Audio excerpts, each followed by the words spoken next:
የኪነ ጥበብ ስራዎች ልማትን በመደገፍ ረገድ የሚያበረክቱት አስተዋጽኦ ከፍተኛ ነው። የከተማን ውበት በመግለጥና በማጉላትም ተጨማሪ አቅም ይፈጥራሉ። ልማቱ ላይ የተሳተፉ ሰዎች ሙያቸው የተለያየ ቢሆንም ውጤቱ ግን የአርት የሆኑ ስነ ህንጻው፣ መንገዱ፣ ሁሉ ነገር ከውበት ጋር የተያያዘ ነገር አንዱ ኪነ ጥበብ ዲል የሚያደርገው ከውበት ጋር ስለሆነ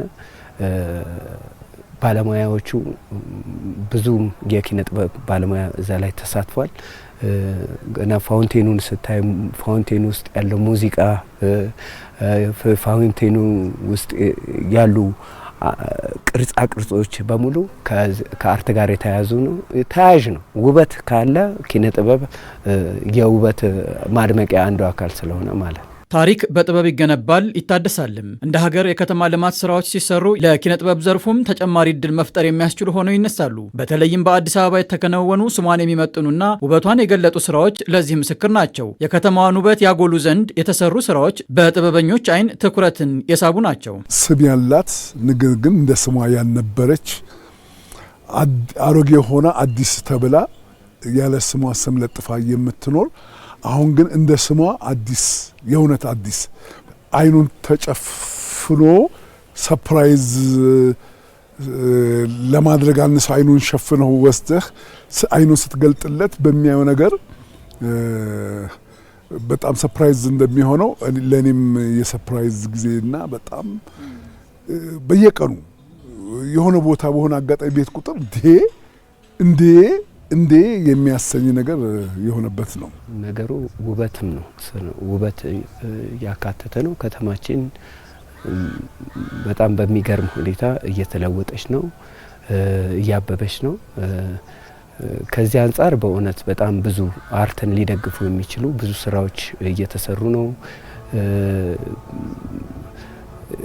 አምፊ ቲያትሮች በየክፍለ ከተማው ብዙ አሉ። እንግዲህ ወደፊት ብዙ ወጣቶች አርቱን ውስጥ የሚሳተፉ ከትምህርት ቤቶችም በየክፍለ ከተማው እየበዛ መምጣቱ የኮሪደር ልማቱ ከተማን ከማስዋብ በዘለለ ለኪነ ጥበብ ሰዎች ለብዙ ወጣቶች መፍራት መሰረት ይሆናል ብዬ አምናለሁ። በተለይም አሁን በሚሰሩ የከተማ ልማት ስራዎች ላይ ለኪነ ጥበብ ሙያ ትልቅ ቦታ ተሰጥቷል። ጥበብን መከወኛ የሆኑ ዘንድ ታሳቢ ተደርገው የተሰሩ ስራዎች ሙያው ለተሰጠው ትኩረት ማሳያ ሆነው የሚነሱ ናቸው። የት ሄጄ ልዝናና፣ የት ሄጄ እርፍ ልበል፣ የት ሄጄ ልጻፍ የምትልበት አይደለም እና አርቲስቱ የስነ ጽሁፍ ሰዎችም ቀራጺም ወንዝ ዳርቻን ብቻ እየተከተለ ቢሄድ ለጽሁፍ የሚሆነው ነገር፣ ለሙዚቃ የሚሆነው ነገር፣ ለፊልሙ የሚሆነው ነገር፣ ለዩቲዩብ የሚሆነው ነገር በጣም ብዙ ነገር ያገኛል። ምን ያህል እንደተሰራበት ባላቅም ግን ሊያሰራ የሚችል ብዙ ግብዓት እንዳለ ነው የታዘብኩት።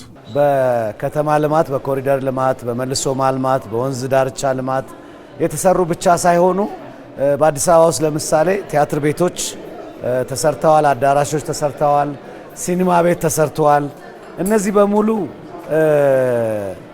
የጥበብ መሰረተ ልማቶችን ህልው ያደረጉ ነገሮች ናቸው። የሀገር እድገትና ልማት የሁሉንም ተሳትፎ የሚፈልግ ጉዳይ እንደመሆኑ የሀገርን ጥቅምና ከፍታ ያስቀደሙ ስራዎችን መስራት ደግሞ ከዘርፉ ይጠበቃል። በከተሞች እየተከናወነ የሚገኘው የኮሪደር ልማትም ከተማን ከማስዋብ ባለፈ ለዚህ ተጨማሪ እድል የሰጠ ነው። በሁሉም ሙያ የተሰማራ ሰው የሀገሩን ጥቅም ከራሱ ጥቅም አባቶቻችን ከራሳቸው ጥቅም ይልቅ የሀገራቸውን ጥቅም በማስቀደማቸው ነው ዛሬ እችን ሀገር የተረከብናት። አሁንም እየተሰራ ያለው ነገር ውበቱን የምትመለከተው ከግል ጥቅም ይልቅ ለሀገር ጥቅም በመዋሉ ነው እና ወደፊትም ሁላችን እኔ አንተ ሳንል አንተ ጋዜጠኛው፣ እኔ አርቲስቱ፣ ሌላውም ነጋዴውም ሁላችንም ተባብረን ለሀገር ጥቅም የመጀመሪያ መሰራት አለበት። የአርቱ ማህበረሰብ ሁሉ ጊዜ መሪ ነው። በቀደሙት በአባቶቻችን በነገስታት ዘመን እረኛው ምን አለ ተብሎ የእረኛው ይሰሙና ከዛ በኋላ ራሳቸውን ይቃኙ እንደነበረ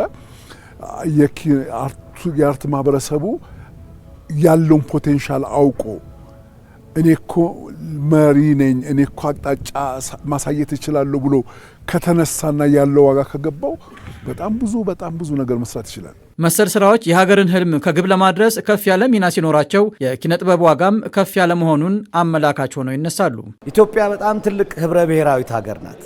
ይህን ህብረ ብሔራዊነት የሚያሳዩ ጥበቦች ህብረ ብሔራዊት መሆኗ ብቻ ደግሞ ሳይሆን አንድነት የሚያስፈልጋት ህብረት የሚያስፈልጋት አገር መሆኗን በደንብ ጥበብ ሊስል ይችላል። በአእምሮ ውስጥ ሊስል ይችላል። በህሊና ውስጥ ሊያስቀምጥ ይችላል። በመንፈስ ሊያበረታና ትልቅ ሊያደርግ ይችላል ማለት ይቻላል።